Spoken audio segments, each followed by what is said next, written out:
The handle is so much bigger, the blade is so much bigger. There are certain tasks where I probably want to EDC my Model 2. There are other tasks where I definitely want to take my Model 1. This guy is also on that $30 to $40 range, and this guy comes with D2. Made to look very much like G10, but they're not G10. They're a little bit slippery compared to something like G10, which on this VV Elementum here, that's G10, right? A little bit more grippy. You can feel the difference.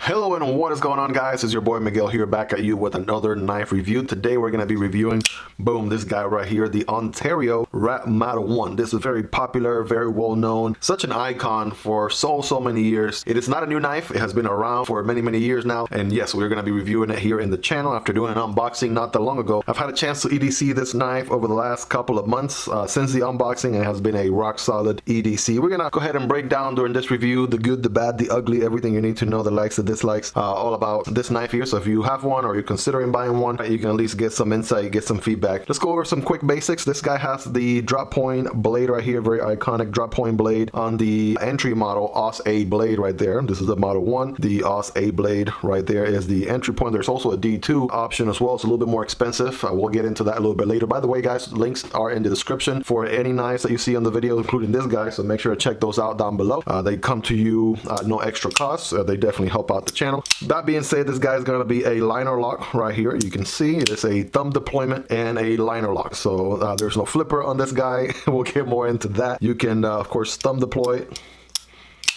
or you could reverse flick.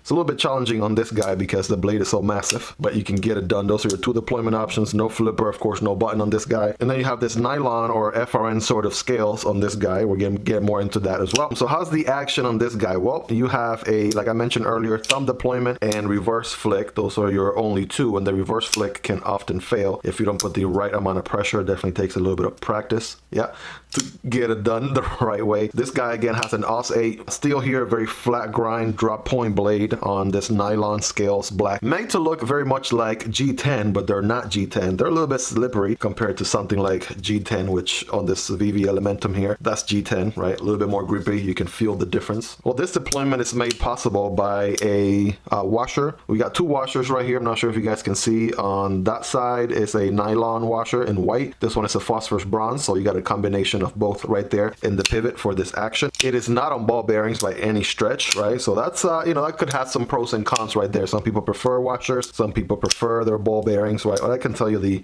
action on this guy is pretty reliable, and one recurring theme that you're going to see throughout this review here, this guy is a very rock solid tool. Let's do a quick size comparison on this guy. Here it is next to the Paramilitary 2 from Spyderco, and of course the little brother, the Para 3. The Ontario Rat Model 1 is a behemoth of a knife. Definitely going to compare a lot more to the PM2 than the Para 3, no doubt about that. You guys take a look there for yourself. The handle being longer than the PM2, and the blade also being probably, let me see, yeah, probably just as long as well. Here it is next to the Demko 80 20.5. That is the clip point blade. This is the Demko 80 20.5 on the shark's foot blade. And yes, the Ontario Rat Model 1 is still a lot larger than these guys. Definitely the handle, I think, for the most part sticks out. So bigger handle, longer blade, all right, than the Demkos right there. Next to the Sencut brothers, here is the Sencut Crawley and the Sencut Saxi. Not only is it closer to the Crawley, because the Crawley is the bigger one of these two Sencut knives here, but also the blade shape, right? Check out the drop point blade shape right there. It's very similar on both of these guys,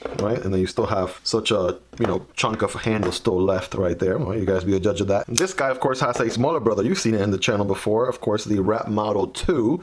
And here's a good chance to see them both side by side. Both of them have the Aus A. Both of them have that nylon scales in black right there. And what a difference, right? What a difference. The handle is so much bigger. The blade is so much bigger. I'm willing to say, right off the bat, this is also from my own experience. There are certain tasks where I probably want to EDC my Model 2. There are other tasks where I definitely want to take my Model 1. And that's just kind of how it works with these guys. One is going to be a little bit better for one task. The other one is going to be more EDCable, less weight, a little smaller size. And also you're going to check your local loss too, right? There's a possibility the Rat Model 1 may be a little bit too big for your state or your local loss. So therefore the Model 2 might be more feasible, right? Something to keep in mind right there. All right, since we're here, let's do a quick carry profile right there. Rat Model 1 on the right, Rat Model 2 on the left. And you can clearly see there for yourself, of course, the Rat Model 1 going to be much thicker. Just yeah, just a little bit thicker right there. All right, we're going to go in reverse order here next to the Crawley. Very comparable to the Crawley. Next to the Saxi. next to the Demco 80 20.5. The Demcos, of course, on this Gravery Gray configuration are always going to be very, very slim compared to the Wrap Model 1. And here's your Spyderco, your PM2 right there. The Wrap Model 1 still a little bit thicker right there, so you can see. And last but not least, the Para 3. Right, Para 3 right there, also just a hair slimmer than the Wrap Model 1. All right, here's an honorable mention right here, right? The Spyderco Smock. Check out the review on the Smock if you haven't already in the channel. When I say the Smock probably is my second largest knife that even comes close to the Wrap Model 1. And as you can see, the Wrap Model 1 still has a beat by a lot. There's quite a price difference here. This is an over $200 knife. The Wrap Model 1 on this AUS 8 is around the $30 to $40 range. So, right, still such a budget knife. You're probably also wondering, what does it look like in your pocket, right? Well, once it's folded in your pocket, the design on the Wrap Model 1 is very, very slim for its size. So it compares a lot to the Spyderco right there, quite a bit, right? Of course, if you check out the other Spydercos, right, let's say the PM2 or the Para 3, right, then the difference is quite substantial, right? Of course, the Spyderco knives have the Spidey hole, and that's gonna just make that whole overall width a lot larger. This is another quick check here next to the Demco brothers, right? And the Demcos, even though they are shorter, right, top to bottom, they are shorter knives because of the way they're designed, with the way the blade sticks out from the handle. They're going to be much wider than the Wrap Model 1 right there. You can see it for yourself. And last but not least, we got the Sencut brothers for consistency. I put the Crawley on the top, the Saxy at the bottom. The Saxy has the wider blade, so therefore it's going to occupy a little bit more real estate in your pocket, whereas the Crawley, right, has a very similar blade to the Wrap Model 1, and therefore it's also very, very slim and comparable. Of course, the Wrap Model 1 is still longer top to bottom than these two. All right, but this was just some quick rapid fire comparisons, right, just to give you a ballpark. Of course, if you compare it to the Wrap Model 1, what a difference, right? You're probably, yeah, that is 1.5 times the Wrap Model 2. The Wrap Model 2 is very, very small in comparison. So you can see right there. You got to keep in mind, this guy is one of the budget king knives out there, right? It comes in at around the $30 to $40 range. Check out the links in the description. And for that money, right, you get such a strong knife, such a solid knife right here, like this guy. Interesting story. I wasn't going to consider this guy at first when I first got in the hobby. I really didn't think this knife was for me. Appearance wise, it's not strikingly as the most beautiful knife out there. And Ontario Knife Co., if you're listening to me, don't take this personally. It's sort of like Spyderco's, right? At first, you don't think they are beautiful knives, right? You think they're ugly looking knives, and then the design grows on you. And I can sort of see, after owning this guy for a while, this design has certainly grown on me quite a bit. My first gripe at the very beginning was the fact that it didn't have a flipper. That was something that I was very, very, I guess, concerned about, or I was disappointed. The fact that I couldn't do a flipper deployment. You really only have 2 deployments, and that's about it. Thumb and reverse flick, if anything. And then if you're not comfortable reverse flicking it, then it might just be the one deployment option, which is the thumb deployment, right? That being said, guys, so many other knives have come out since that are definitely worth considering. Of course, this guy has been around for many years, but if you're shopping in the $40 to, let's say, $30 to $40 range, right, you got a few folks to consider, right? You would want to consider the Reich P801. Look at the blade shape, right? Drop point blade shape is very similar as well, right? You have the Reich, and I'm gonna put the model number on the screen because it's just so difficult to pronounce or remember. But you got this guy also in that $20 to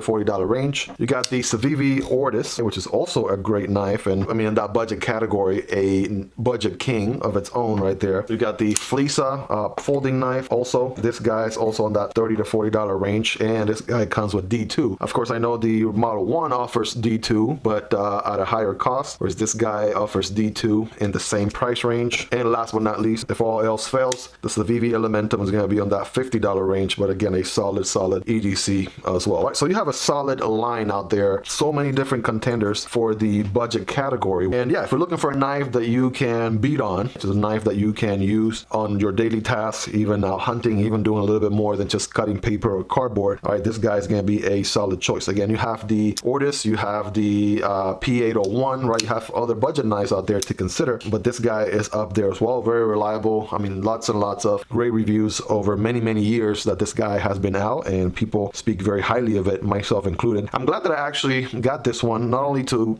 compare and sort of include during knife reviews in this channel, but also to experience myself. I came to the knife community, or EDC knife world community, just the last year or so. So it hasn't quite been a year for me. I think around August of this year will be a full year. And the reason why I wanted to sort of go back in time and get me one of these guys is because because I wanted to find out what the hype was all about, right? Is this really that good of a knife? Is it really as good as people say it is? And again, I mean, if you're looking for a reliable tool today on 2023, this is it, right? It is a very, very reliable tool. Are there maybe better looking options out there? Yes, yeah, they are, certainly, right? Are there better materials used as well? That is also true. But right, if you're looking to really find out what the Ontario Knife Co. experience is all about, you are not going to go wrong picking up either the Wrap Model 1 or its little brother, the Wrap Model 2. If I left anything out on the review, guys, let me know. If there's anything else that you would like to see on the review, any questions or anything I should have included or I should have touched on, right? The comment section down below, that's where we hang out. That's where I answer all your questions, concerns.